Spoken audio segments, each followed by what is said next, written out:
Welcome to Living Liberation with psychologist Dr. Norissa Williams. Living Liberation invites you into discussion about how we embody liberation individually and collectively. We explore liberation in our relationships, school, and work contexts, and in society at large.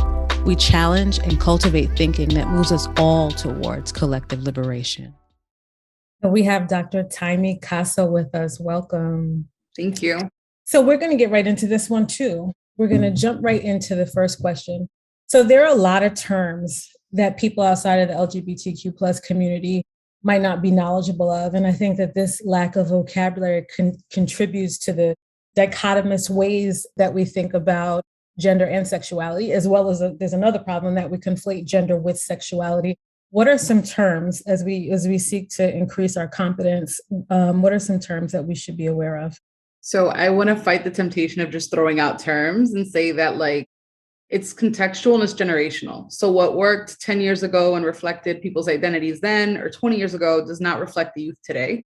So I think we sometimes get into the habit of being like, well, what words do I use to describe you? And then especially youth and emerging adults, they completely toss that on its head.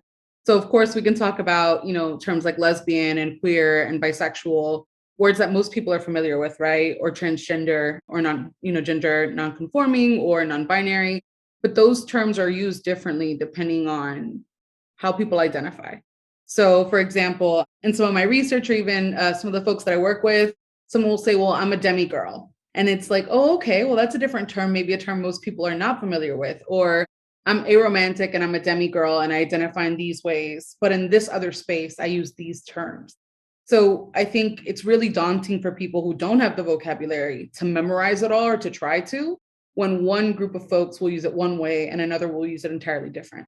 And there are sort of glaring differences between communities of color and white community. So I think there's more of an intention behind understanding that there's a lot of fluidity across gender and sexual orientation, and that we don't need to think about people in these boxes as men or women or boys and girls and straight or not, but that there's fluidity in how people identify, how they go from one identity to the next, and how in social settings that can change. And it doesn't mean that the person has changed. So I know it was a lot, but an example of this is, for example, I've worked with trans men, so people who identify as men who were assigned female at birth, for instance.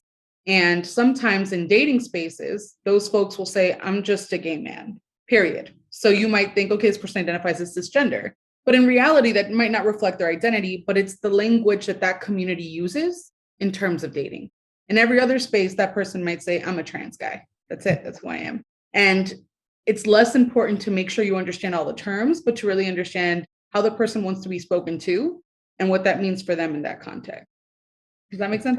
Oh, it makes so much sense. And it's so meaningful. And it also just knocks us out of the traditional, because the question is one that assumes okay, the answer is to move out of binary and to have something more diverse. And it's boom, none of that, and have just this open acceptance that, like you said, doesn't start with the categories and boxes to put okay, now I have 10 boxes instead of 2 and just say F the boxes. Let's just, start with where people are. So I appreciate that. So can you tell us a little bit about your research? Sure. So I am a health disparities scholar. So my work really looks at intersectionality of identity and how that relates to health disparities, both psychological, physical health disparities, and how we can use that information for applied intervention. So to affect change within different communities, affect access to care, that kind of stuff. So some of my work looks at, for example, LGBTQ competency in providers offering radiation oncology to trans people. Or it looks at development of tech innovation or apps and helping people conceptualize their gender identity. Other work looks at embodiment. So how do people experience their bodies, especially prior to surgery, post-surgery? So my research interests are really broad. They typically tend to focus on people who identify as both queer and trans and people of color. So looking at the margins of the margins is really where the greatest health disparities lie. And that's where a lot of my focus is at. I think if we're looking at the way that affects gender and sexual orientation, then I study fluidity. So we were just talking about boxes, right? And people needing boxes because those are comfortable. Our brain works on heuristics. But thinking that just because someone identifies one way doesn't mean they're going to do that forever. So I work with folks who have very fluid identities, and sometimes, their pronouns change rather often, or their, physical appearance or their gender expression changes. So really thinking about what does that do for people? What psychological function does it provide them, and how is it protective? Yeah. So I think that that's mostly my research. I've done work around relationship style for sure, like looking at what happens when people engage in consensual non-monogamy, polyamory, things like that, and how do they sort of make meaning and find sort of meaningful, fulfilling relationships across these different dynamics. So everything that's gender is in that space. I also do immigrant mental health work and work around, community psychology and how that impacts undocumented folks, folks who are multiple generation immigrant or mixed family status in terms of upbringing. So I do too much. That's the problem. So things haven't changed since the last time we talked then. No. So what are some interesting findings that you have with respect to, and you can pull from anywhere because I think that this is an under talked about conversation. So related to the K-12 context, some interesting findings that you have seen with your own personal research or, a review of the literature. Yeah. So GLSEN puts out a lot of helpful information, right, related to these large population-based surveys that are done in schools. And what they're telling us is that youth are much more queer and much more trans than they've been in previous generations. They're much more open to exploring their identities. They're much more open to supporting peers and advocating for them out loud in classes or in school contexts and settings, after school, in their extracurricular activities.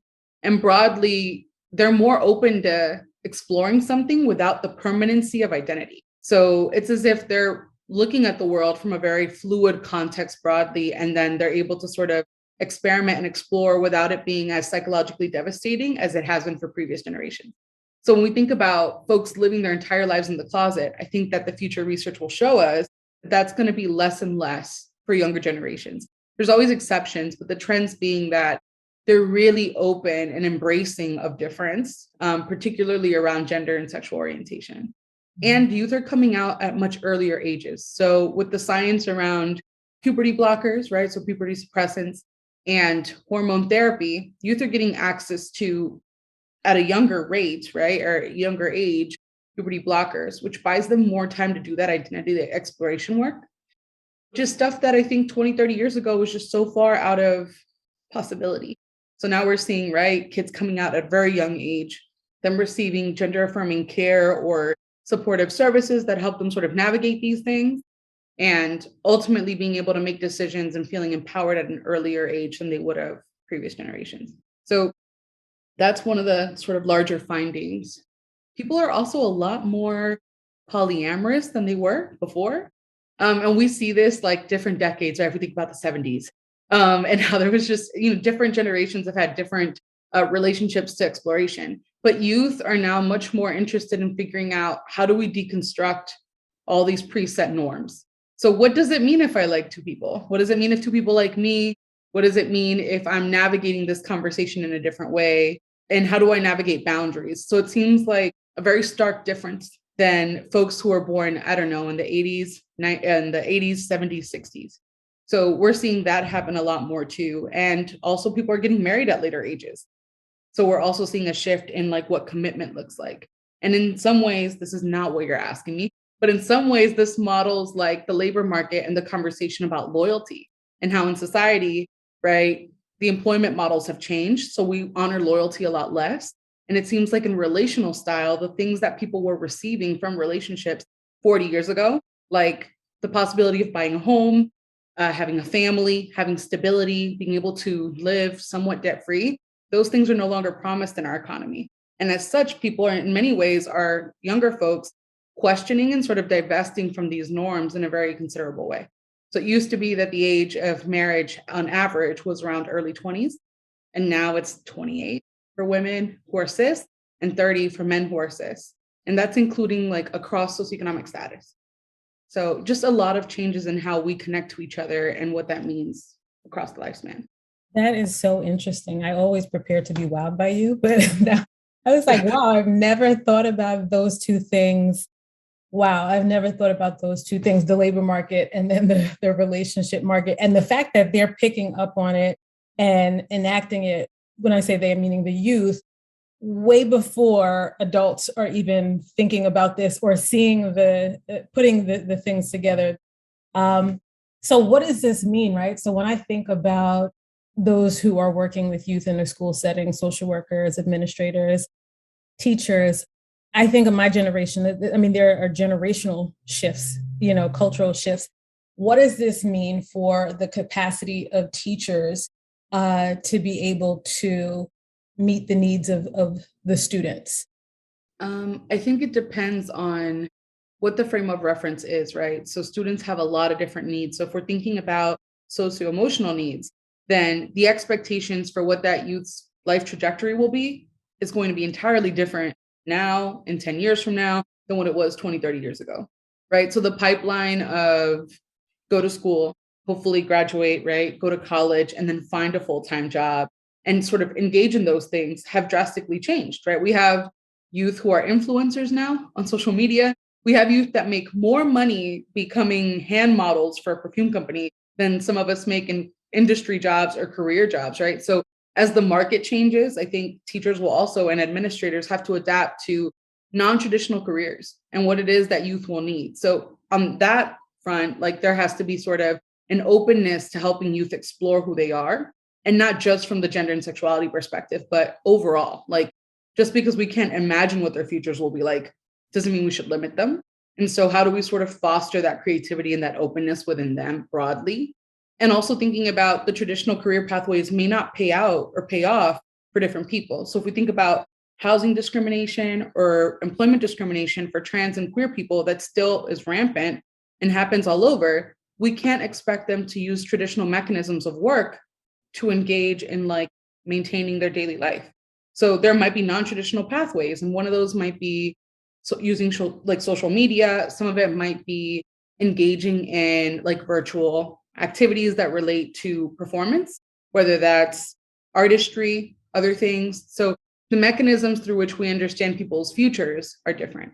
So I remember being in school and a teacher, like yelling at one of the students or just reprimanding them and saying, like, if you don't study and you don't work hard, you'll never be able to afford anything. Like you won't make more than XYZ person. None of that matters anymore. Traditions are there, but sometimes those jobs that are blue collar jobs that were meant to give you a pension and help you move forward have changed. And the loyalty model has changed in employment.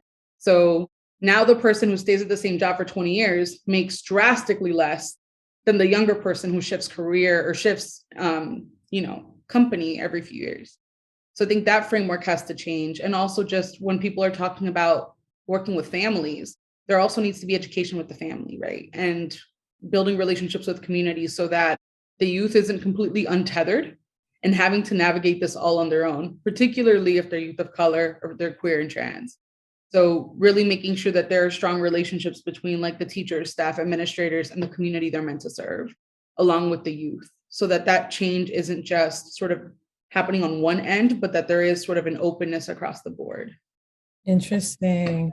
So in thinking about going back to where you were discussing like the fluidity that just exists, right? How can the school context be more affirming to this, to this fluidity, you know what I mean? Because as it stands is very binary, you know what I mean? And gender is used to separate and to, and I mean, whether it's sports or many different other ways, how can we just be more, I'm trying to think of how to say this, like just responsive to the fact that what you knew is not the case anymore. And these youth are, sometimes leaps and bounds ahead of us. Not even sometimes, they're leaps and bounds ahead of us. So how do we create contexts that support that? I mean, I think it's really stepping outside of like the models that we built in systems to think about how do other models work. So when I think about, for example, all women's schools, right? Or youth that are going to religiously affiliated schools that are just for one gender, or they're open to, for example, people who identify as trans, but across the same spectrum of identity, they function without those boundaries. So how do we sort of create those environments and replicate them across difference? And we've done it in some ways for race, although most schools are still not integrated, and we know that, right? Not fully anyway, in a way that reflects what the law indicates. So like there has to be ways for us to do this. And I think it really means fostering safety in classrooms and fostering a culture of openness and really challenging boundaries in a way that creates trust and repair. Because we can do it. We don't have to line children up by gender. We don't. In the same way that we don't have to line them up by height, or we don't have to line them up by weight, right? We don't have to do these things. We create simple systems because we think that they work, but they don't serve us anymore. So how do we do it differently? And different places manage this. So if we think about specialized schools or technical schools, they use other mechanisms. The Montessori system uses other mechanisms. Like there's just other ways, but I think it takes a lot of change. So I don't pretend that this is like overnight, right? Someone just blinks and things are better, but it does require effortful practice in training the trainers and also seeking supports from the structures in place so that small level changes can happen. Because if we remove some of those boundaries, right, if we take away this idea that there's only two genders and that's how people should live and move through the world, then we deconstruct that in children's minds. Then they start to think, well, gender doesn't have to divide us, and if we think about children when they're starting to identify who they are, and they have these sort of notions about, well, I am this and you're that, we can begin to change those biases early on. And it doesn't just have to be like in play, it could be in practice. So I think it's systems level change, really. Thank you. So now, is there anything that I haven't asked that you think is really important for, those who are working within the school context to know? One of the things that comes up, and it's really related to Muslim scholarship and scholarship around like bullying and Islamophobia, but I think it comes up in this context too. There often aren't clear mechanisms for children to report what's going on in the school system. And when there are those mechanisms, they require the student to out themselves. Often the information becomes painfully obvious to the rest of the students. And the student who reported it gets outed. And then the student who gets disciplined, right, either gets a zero tolerance policy where they're expelled or has strong consequences. And I think these mechanisms for like tolerating or not tolerating misconduct often perpetuate harm unintentionally. So how do we sort of change those systems so that people can report infractions and that the offending behavior or whatever is done that is maybe transphobic or homophobic receives training and education? So either peer education programs or opportunity for that to be integrated throughout, and not just at like a pep rally or at the beginning, but woven throughout, where youth can help each other and can help each other sort of navigate when mistakes are made, rather than it be perceived as something zero tolerance where there's no opportunity for change. And not making it so that these conversations only come up when someone's in trouble, right? But if teachers got into the practice of asking youth about their pronouns, if they openly started, class discussions around difference, they welcomed that difference in a way that youth could trust them to have one-on-one conversations if and when they're ready, without expecting it to happen instinctually, like that creates a different culture. So I think it's the culture shift that has to happen. And sometimes that means that teachers need to advocate when their administration is not very supportive, or administrators need to advocate and push hard different interventions and changes when their teachers maybe are not the most supportive. So at every level of the system, there's something each person can do. And the hope is that folks do that in the service of the youth and their families and changing that culture, because again, these youth will become emerging adults and they'll become the us, right? And then they're going to perpetuate the same things that they learned in that school environment. Thank you so much. You've given us so much to like chew on and to think about. And, there's something actionable, some things actionable in all that you shared, no matter where in the school context we're working. So thank you so much for your time. Thanks for listening. If you've loved what we've had to say, please press the subscribe button and don't forget to like. We invite you to also follow Dr. Norissa on Instagram at Dr. Norissa Williams and learn more about my professional services on liberationrpi.com.